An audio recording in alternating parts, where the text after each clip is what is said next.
Nakatry na natumba while nagpatakbo ako sa motor, while nagdrive ako, except sa dalawang times na natumba yung motor ko, pero pa yun siya, paandar pa lang, about to patakbo pa ba,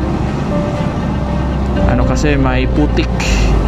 so nag-slide siya, hindi ko napansin yung putik. And yung pangalawa ay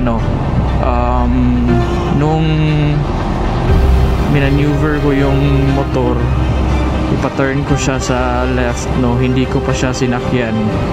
pabigat kasi, tapos yung ground is hindi level, so nakaslanting siya, yung gravity patungo talaga sa left side, pabor kasi yung bigat nun, yung gravity sa left side. So anong nangyari, natumba siya, pero hindi pa siya totally like natumba talaga, na ko pa siya, na